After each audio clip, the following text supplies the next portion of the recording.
Welcome to the Big Biz Show.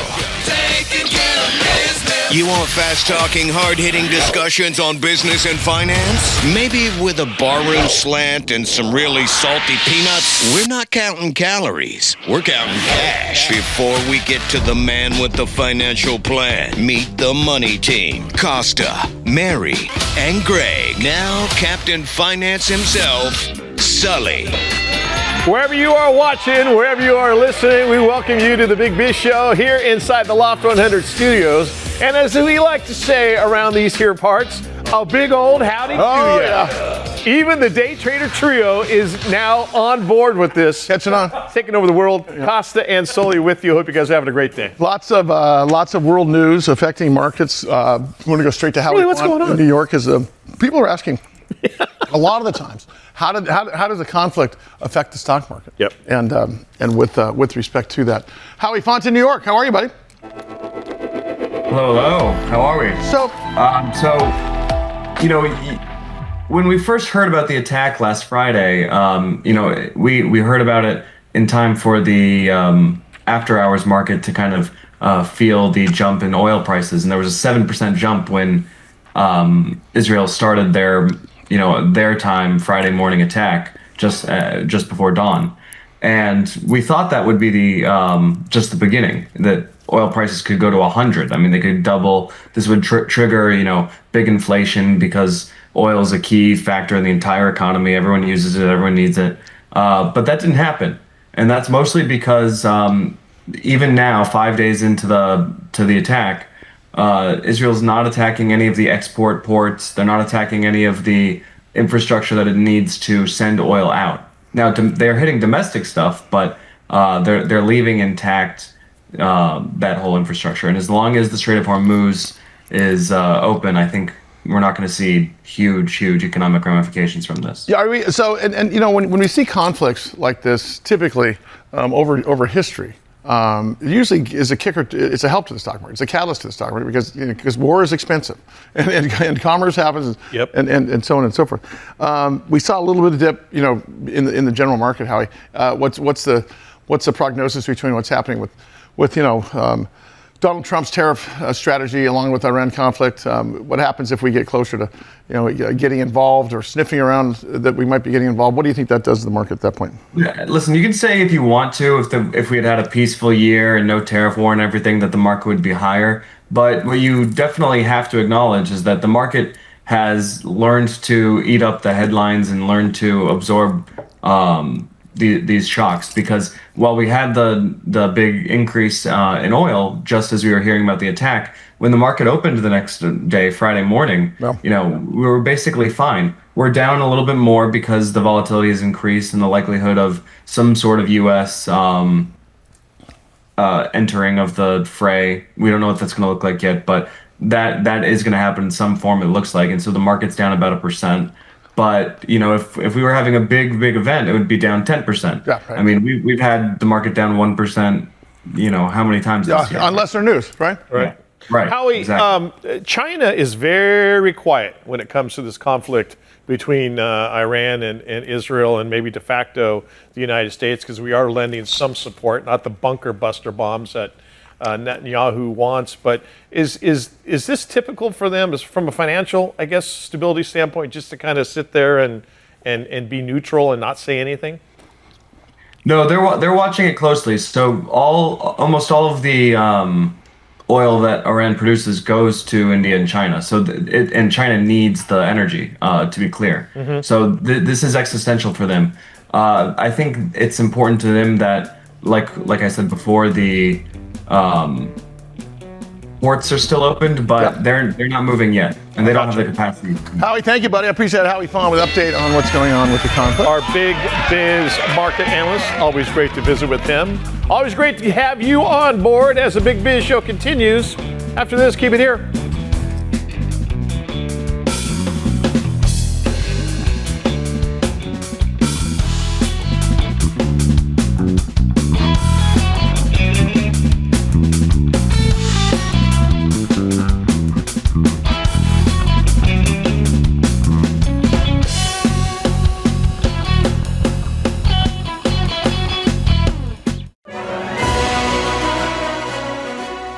Loft 100 Studios, The Big Biz Show, our affiliates, and our hosts are not registered investment advisors or broker-dealers. Our show hosts make no commitment that the purchase of securities of companies profiled or otherwise mentioned in our programming are suitable or advisable for any persons, or that investment in such securities would be profitable in general. Given the nature of our company's profile and the lack of an active trading market for their securities, and investing is highly speculative and carries a high degree of risk. We profile selected publicly traded and privately held companies on our program. Most of these companies that we profile have provided compensation to Loft 100 Studios and its host for the profile coverage. 3, 2, 1. From time to time, we sell shares of the companies profiled in the open market that we receive as compensation for coverage of client companies. But never sell stock if we are speaking about, interviewing, or covering a public company who has paid compensation.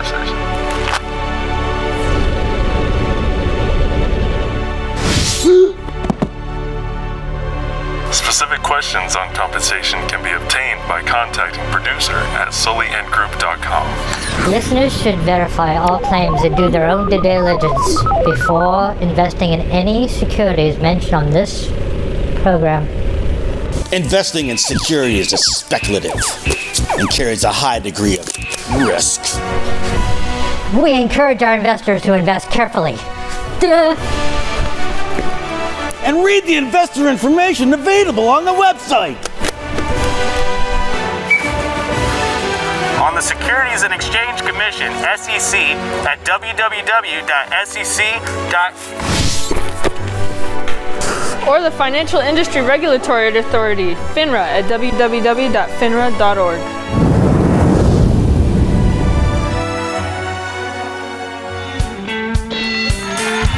Big Biz Show rolling along inside the Loft 100 studio. Sorry about that. Puberty just set in. The Day Trader Trio is on stage. I am now a full-fledged man. Costa's sitting here at the bar, along with our host, Sully. There you go. My voice cracked. So there's more and more talk in the social media realms about social detox. Yeah. And bed rotting, which is basically when people sit there and just doom scroll on their phone all day and stay in their bedrooms. Yeah. Here to talk about that, Corey Perlman, social media keynote speaker and our favorite social media pundit on all things social. He's the owner of the Impact social media company. Hey, Corey, so I just started hearing about this. Is this something that's been around for a while, the social media detox? Is that something that's gained traction just recently, or has that been around for a bit? I think it's been around for a bit, but just recently, the latest trends are the Gen Zers and some of the younger people are bringing back Blackberries. There's been over 125,000 searches for Blackberries of recent to try to, stop the trend of social media and smartphone apps. No kidding. And there's I think you say here you got a couple data and statistics to reference here. 49% of teens report being online almost constantly. That's Pew Research just last year. That's not surprising because, look at our phones are now our delivery device for almost everything, including money transfers, text messages, music, news. But then also there's this new social sort of engagement that happens, and it's getting. It's everything from creating people's want for fame in terms of being an influencer to a great communication tool. So there's got to be some middle ground. It looks like we may be getting there. The Gen Z numbers are similar, and 68% of them feel addicted. So what does that do for the algorithm? Is that going to change things? It's not good for the algorithm. Right. Interesting, Sully. I think that the world that grew up on social has gotten to an age where they're starting to be aware that they're addicted. Yeah.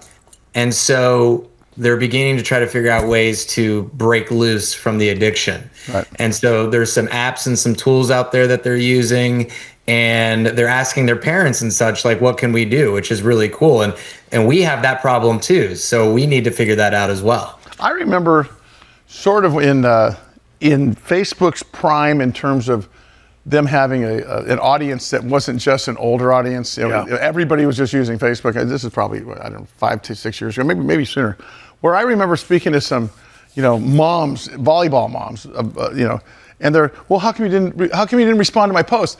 And what I thought is so obtuse. How did you know I saw your post? It became this validation thing almost from the beginning. And if there's anything that changes that, I think that's better. What's the idea between the BlackBerries? Is that because they don't have a screen? It's just mainly used for communication? Yeah, I think it became kind of synonymous as like retro, and having that thing where it like flips up and you can type and, so I think there's that going for it. And yeah, the fact that it does not have, the smart aspect. The category, which is kind of funny, Sully, is dumb phones.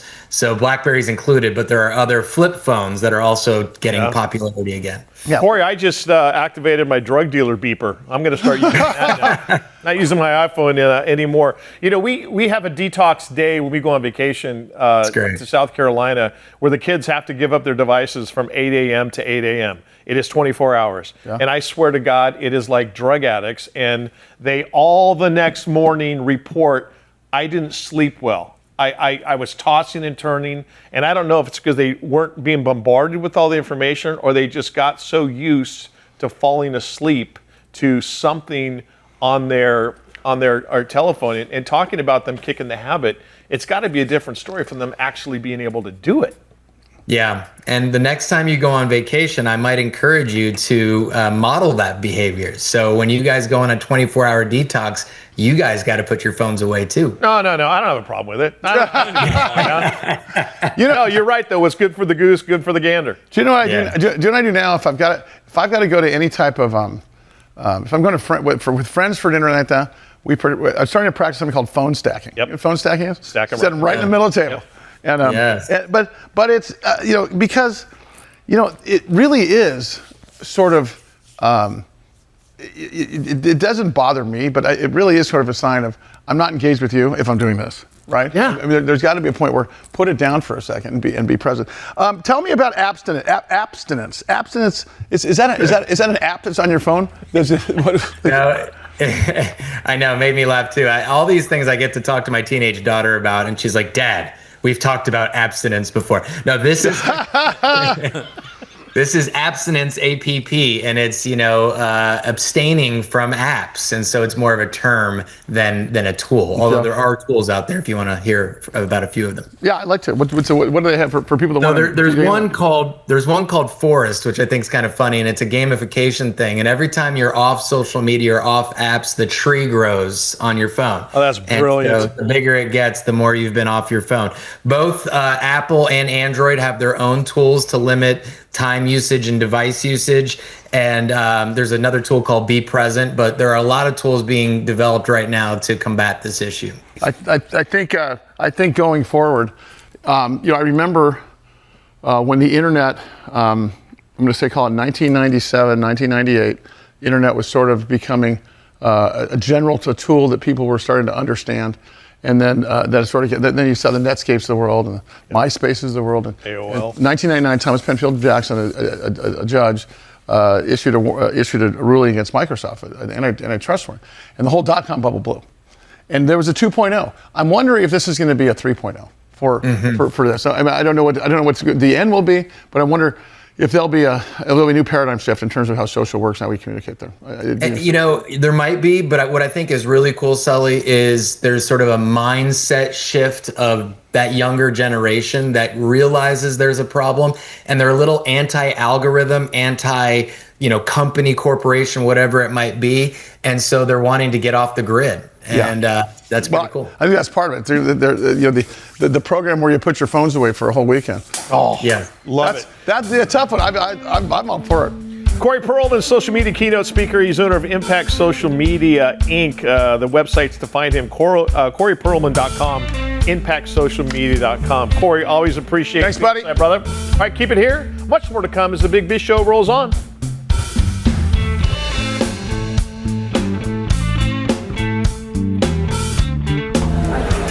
Ma'am, your bill? Thank you so much. That was great service. Here's a tip. You mean we gave great service? You didn't do jack, dude. Who are you? The government. No taxing tips. Republicans are talking about it. It's called no tax on tips. No tax on... And so are Democrats. Biden campaign kind of scoffs at this idea as well. Not that video, guys. The next one. And eliminate taxes on tips for service and hospitality workers. Well, that was weird. A move that could cost the U.S. $250 billion in tax revenue over 10 years. But also potentially increase the income of service workers by up to $6,000 a year. What's with tipping anyways? How did that become a thing? Honestly, it was a thing that rich Europeans did back in the day as a flex on how rich they were. And then rich Americans came and brought it back over. And then after the Civil War, to offset costs, bosses would use it as a way to, not pay people as much. And then it just became part of the culture, really. So you're saying it's just a way for business owners to offset labor costs by putting it on the consumer? I know, it's genius, right? Right. So what's going to stop businesses that don't use a tip model from switching to a wage tip model to avoid the taxes? Excellent question. We should be asking both the candidates that. Both. I'm Devin, and I'm Davon, and you're watching The Big Biz Show.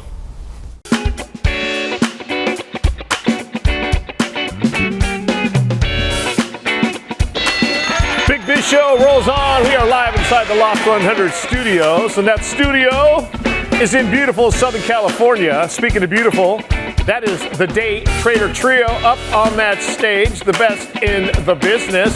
Back here at the bar, it's Costa and Sully rolling on with the Big Biz Show. I guess summer's actually started because, Has it? Well, I think Mary's out with the kids for summer vacation. Greg's taking summer, but it's the beginning of summer.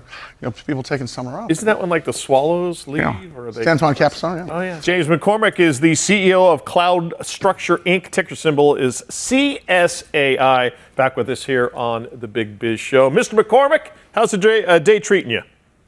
So far, so good. Thank you. Glad we finally are able to do this. Great to see you, James. I've got to ask, when we talk about AI, cloud structure, AI surveillance, give us an overview. Yeah. Give us an overview for the rest of us who don't really understand kind of the overreaching umbrella that covers. Sure. So maybe a little background on the company to start, right? So we are a cloud-based artificial intelligence video surveillance company. A lot of words, but we offer surveillance and remote guarding for our customers. And one way to think about it, by using artificial intelligence, just like Google indexes the web, we index customer videos to make them searchable and actionable. Wow. So we're talking about, so we're looking at your website here, and it's bicycle theft, employee problems, lease violations. Yep. So give us an example, and this is all a sort of a it's an AI-based, artificial intelligence-based surveillance that's also criteria specific to almost an enterprise-wide solution. Like it covers almost everything. You've got 17 categories there.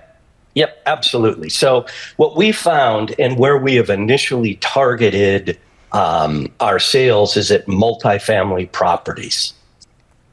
We have 5 of the largest 10 multifamily property managers in the United States.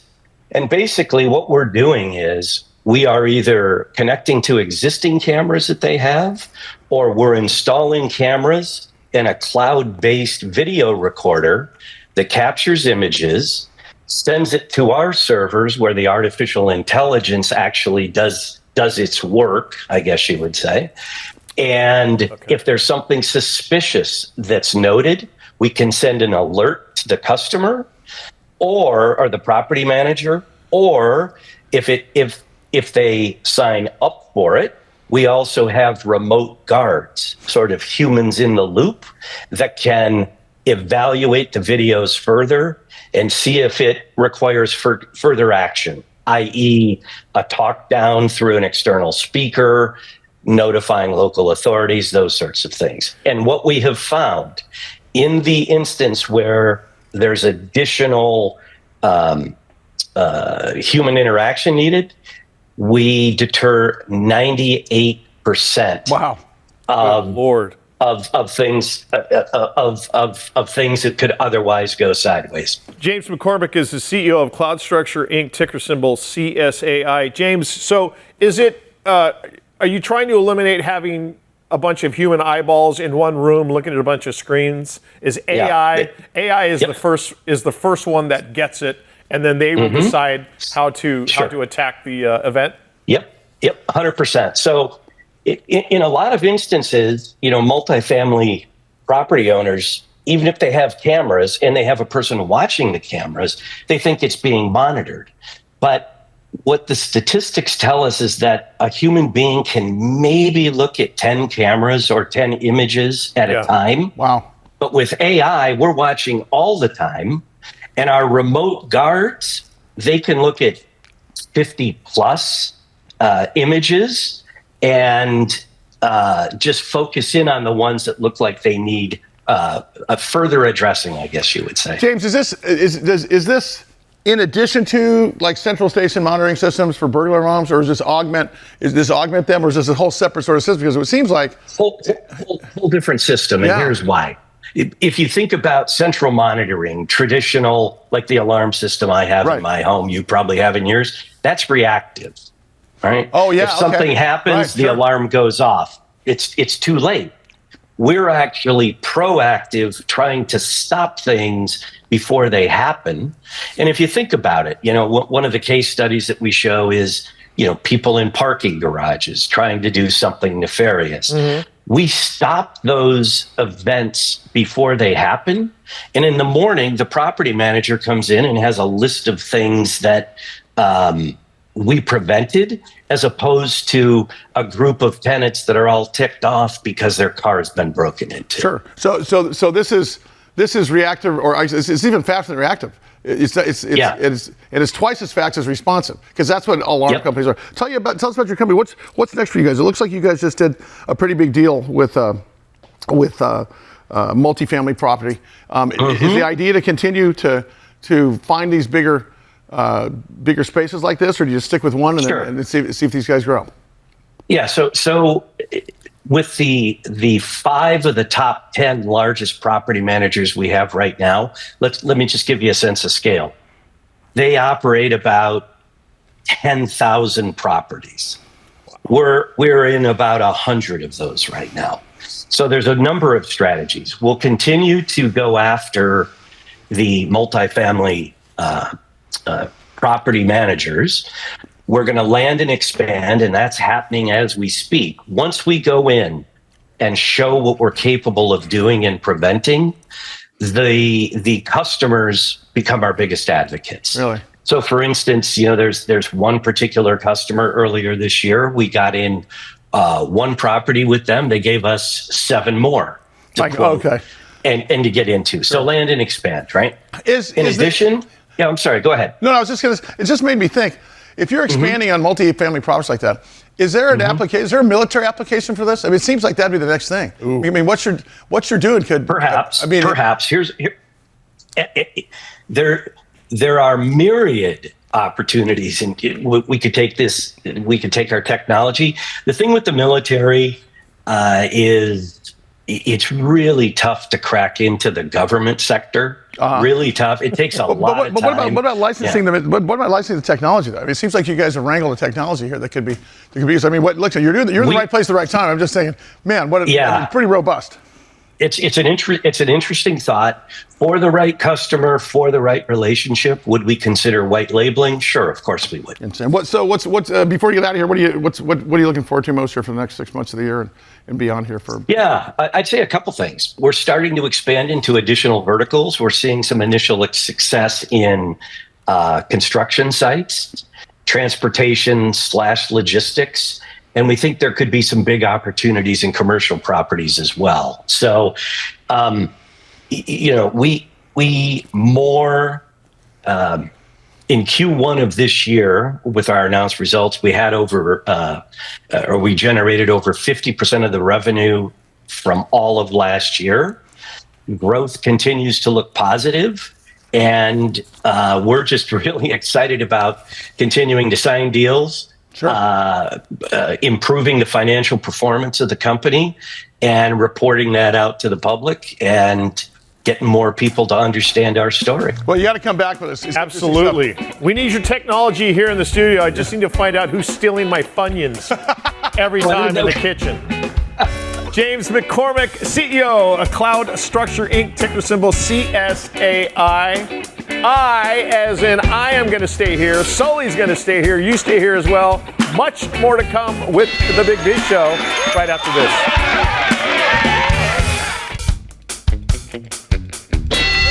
In over 175 countries in all the ships at sea, you can hear us on the American Forces Network. As always, a shout out to our brave men and women of the United States Armed Forces for what they do, what they've done for us. That is the Day Trader Trio. They are always great for us back here at the bar. It's Costa and Sully as the Big Biz Show rolls on. 125 million TV homes strong over on BizTV as well as Bloomberg Television, American Life Network. Good to see you. Multicast, as Mike said, on Armed Forces Radio, so television radio. The multi-Emmy Award winning. Yes. Jared Coleman is our director. Good to see you along today. And so have you discovered pickleball yet? Oh, yeah. Oh, yeah. I am now up to maybe 13 hours a week in pickleball. Like early morning, late afternoon. It has taken over. And stay active, baby. And our next guest showed up at the pickleball courts, and we became quick friends because I found out he was a business owner, and he had something that was pretty unique. And suddenly I see everybody on the course with one of these cans of it says gelato on it. Yeah. His name's George Sadler, co-founder and CEO of Gelato Water. Good, buddy. It's good to see you in here. I'm good so to glad. see you. And as a pickleball player, the question you always ask: how are your knees? Yeah, my knees are great. I feel good. I had 2 knee replacements a couple years ago. How did this start? Because you're a longtime entrepreneur. We've both been in San Diego for a long time. But how do you? This is a highly trafficked market. I mean, there's a lot of brands out there. I know people would probably say we're kind of crazy for doing it, but it actually started out as a lifestyle change. So I have 8 kids, of which 4 of those are 2 sets of twins under 4 years old. Wow. And yeah. You must sleep. Probably not as busy as you, but I don't know, busy. And we just we decided to cut all plastics out, and there's some other viable canned waters, and actually we were at Boots in the Park with my son, and I said how crazy it would be for everybody. Liquid Death was the sponsor. Yeah. Be holding up a pink can. Right. And so the very next Boots in the Park, we were the sponsor. And Liquid Death, by the way, is a canned water versus the water bottles that are filling the oceans and the landfills, right? Correct. And so what was the genesis of the first flavor and thought I'm gonna go sparkling water and because it seems like there's a lot of competition to walk into this thing. There is, you would think so, but plastic is going away rapidly. And any of these festivals on the ocean side, they will not accept plastic. And so there's really only a few waters that are really good canned waters. And Liquid Death being one of those has hit the market. We decided to go local across the board and stay true to the brand. And so we source with Palomar Mountain spring water, which is local. Yeah. We're one of only 3 companies that can source there. And so everything in our water is Palomar Mountain Spring. We stayed true to that. The sparkling waters are still mountain spring water, but with real fruit. No sugars added, no essence or flavors, natural flavor. It's 100% juice and spring water. The only plastic that's acceptable now at a party is a red Solo cup. That's true. That's across the board, that is it. And the thing, and nothing against Liquid Death. We right now in our refrigerator at home, there is some Liquid Death, but it's a great water. It is, but I always look at it and think, okay, that's not an energy drink. That's not going to make my heart explode. It just kind of has that look where your can, your font, everything about it is like, okay, I'm super thirsty. I can't wait to pop that thing. Type of feeling from it. And I think the big thing is, not to go on to Liquid Death, but they've captured a very big market when it comes to what your lifestyle is and having this. And, for us, we wanted to be, a family style brand that, appeals to everybody. Sure. We've sponsored now, we're going through golf, we're going through MMA, huge MMA stuff, a lot of kids sports. We've done amazing things, and mothers, which are the biggest purchaser of everything that comes into our homes, are not wanting to have their kids carrying around a Liquid Death can. It's true. And so part of this is face forward marketing.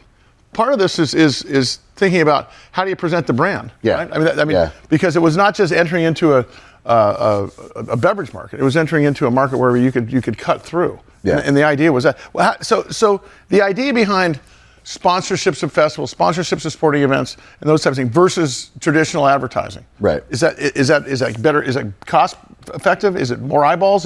What's the strategy? It's horrible for me to say as a business person. It seems to be working. No, Yeah. But and so understand, our first 6 months, we had no distribution. We had 0 sales. We'd done 7 festivals, large festivals. At that. Yeah. With no outlet. Yeah. We're flying airplanes with banners around the beach. Yeah. And there's nowhere to get this product other than our warehouse and online.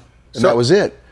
But now since then, we have national distribution with major distributors across the board. We're in 4 or 5 states now already with the water.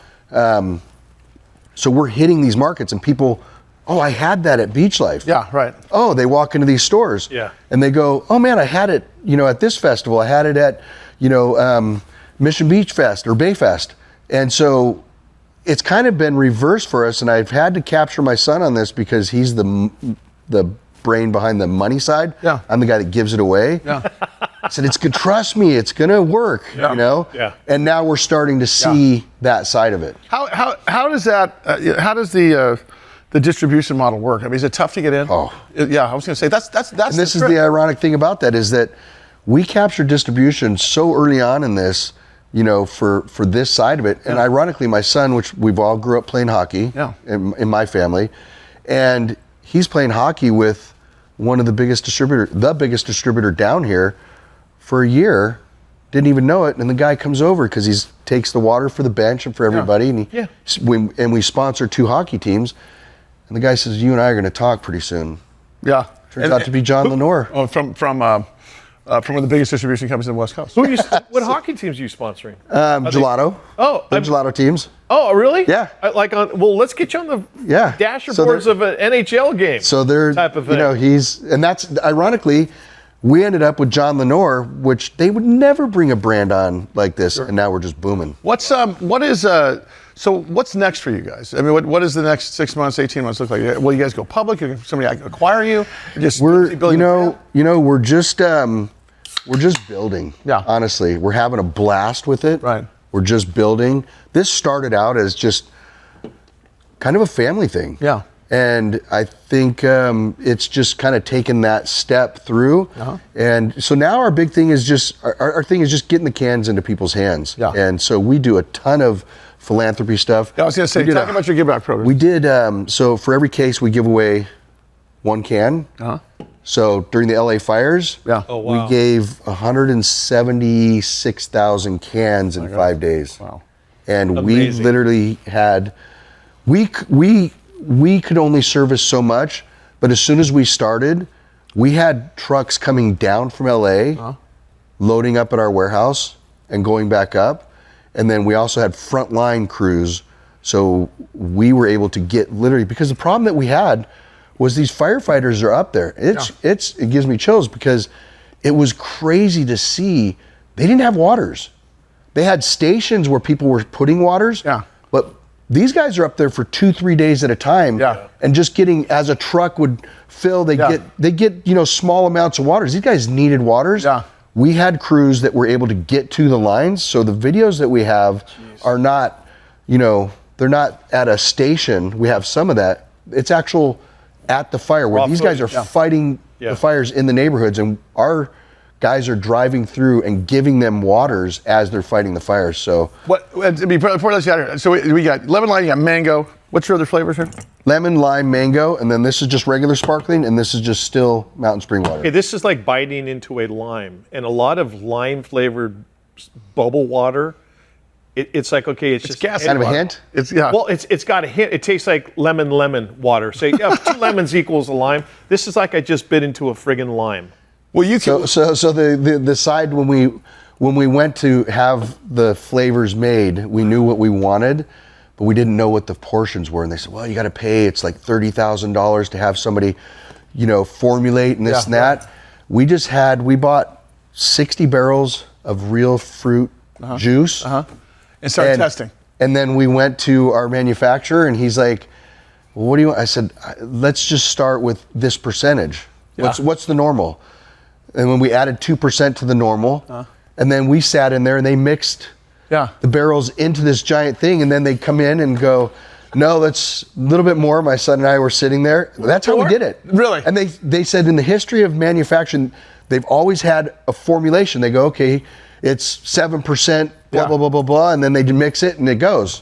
We sat there for 4 hours for each flavor, and literally they'll put another barrel in. That's Let's how get it to this percentage. Oppenheimer built the nuclear bomb. A little bit more. A little bit more. You know. George, where can you go to drinkgelato.com? Where can people get this now? Is they go online? Can they order online? You can order online. It's on Amazon. We're in about 850 stores in San Diego or in the Southern California. We're in about 200 stores in Las Vegas, Colorado, Texas, and Arizona. All of which have our show. Yes, they do. Listen, George Sadler, co-founder, CEO, Gelato Water. Again, the website to find out where that nearest can is to you, drinkgelato.com. Thanks, man. You got to come back with us. Fantastic. I dropped off a ton of water here. Love that. Big Biz coming up. We ain't mad at that. Start launching out.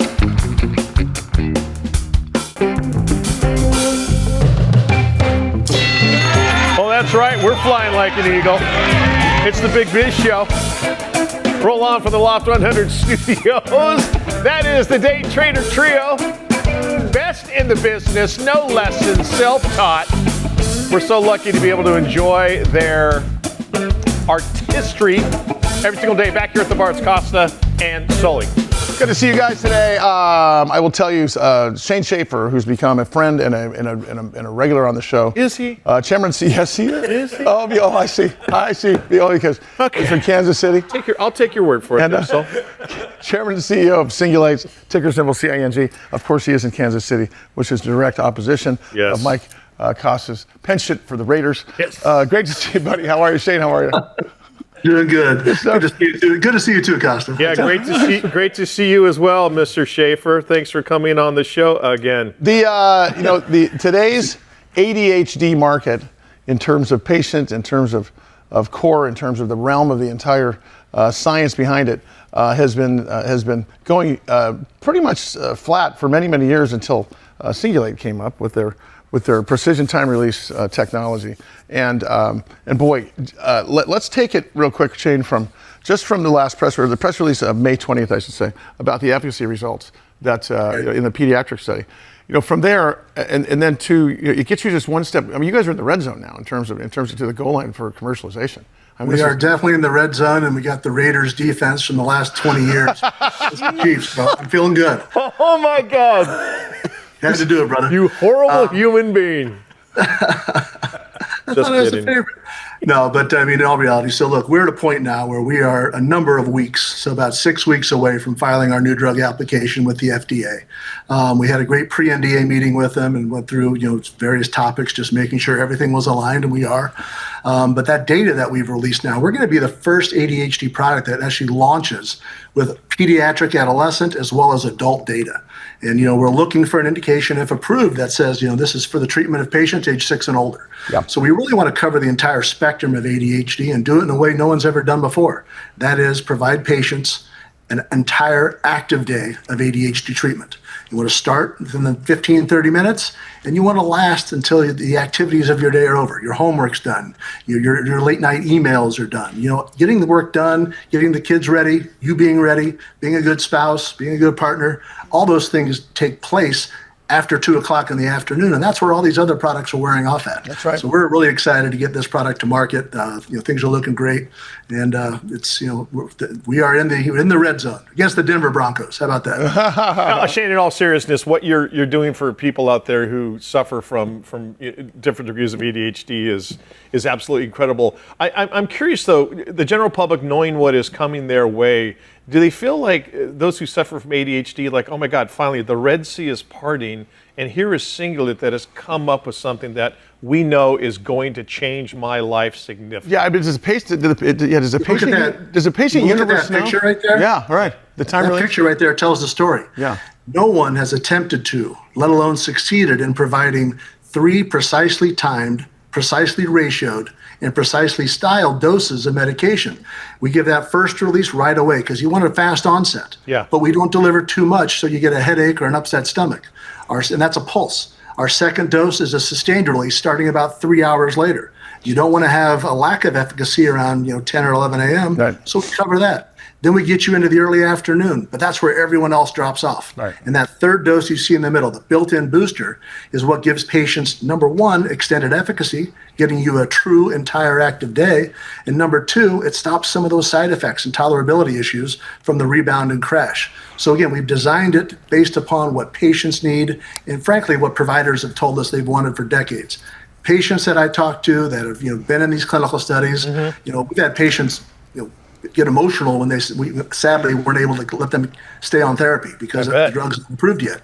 Providers that have worked on this medication are just excited to write one script that actually does the job, that has 8 dosage strengths to optimize their patients, and it's going to have good market access and good managed care coverage because we're in a position we're providing that third generation. The newest type of ADHD medication that overcomes 7 or 8 unmet medical needs. The interesting part is, and now the world's starting to understand early before we're to market. So I just noticed that you got some coverage here from Stonegate Capital Partners because that type of research, that analysis research, really helps drive the general markets for trading here. How did that come about? Because this is, these guys are out of Texas. Stonegate is a pretty credible research firm. It's tough to get coverage out of them. It's the real deal. Fantastic bank, led by Jesse Schellmeyer, and his team is basically has ins and has relationships throughout the entire capital markets world. Their research is highly regarded. It's really some of the best, and we're really fortunate. We have coverage from 6 or 7 different analysts, and our PTs look good throughout that. But Stonegate has done a great job for us, and they're helping us as we look forward to commercialization and putting together sort of a royalty, a little bit of debt, a little bit of equity that's going to really drive our stock and get us to profitability, which is those commercialization plans. I mean, does that start now, Shane? When you sort of as you're off-ramping from the FDA, or actually on-ramping to the final approval, but off-ramping into commercialization. Is this far ahead of time? Is this when we're thinking about that? So we're a year out from launch, let's say, and that's our plan to launch in about a year. So we're 52 to 54 weeks away from launch. Yes, you start your commercialization in what's called GTM, or go to market, your launch planning, at least a year early. We've started about 6 months ago, so we start. Reimbursement is a key issue. We're working with Indegene. So Cingulate's leading the entire commercialization. It's a best-in-class strategy. We bring together the best of the big pharma companies where I come from, the Pfizer, Novartis, Sanofi's of the world. So we bring together that philosophy and strategy, but I'm not going to sit here and ask investors to give me $150 million to build a commercial infrastructure. Instead, I'm going to lease one that's already built, save $150 million. And that's the Indegene strategy, correct? That's Indegene, right? Yeah, so Indegene's our commercial partner. They've built it, and they work with 20 of the top 20 global pharma companies today. So all those companies I mentioned, as well as Moderna, Amgen, Johnson & Johnson, they're working with Indegene. Why not bolt on to their proven artificial intelligence machine learning tools so that we're targeting the right physicians and providers, giving them the messages they want and the sequence they want, the time of day that they want. And then we're going to obviously be leading with our own field force, but not like the good old days. And I call it the good old days. I really should call them the expensive old days. Yeah. 20 reps, 20 to 25 sales professionals across the country are going to be leading that charge with boots on the ground. Cingulate will manage it, control it, and drive the strategy, and it will be overlaid by just an enormous amount of omni-channel marketing. We'll have the largest share of voice in this $22 billion category. It gets more people are inspiring as it moves along. The patient population, when it's starting to get out there, I'll tell you what, man. We're excited for the future. Thank you, buddy. We'll see you soon. Can I make one point? Yeah. 2 points really quick. One, I love the new specs, Sully. And 2, to the day trader trio. Asked the question last time I was there. Dr. J Schaffer, Chairman, CEO, Cingulate. We love you, brother. Ticker symbol CING.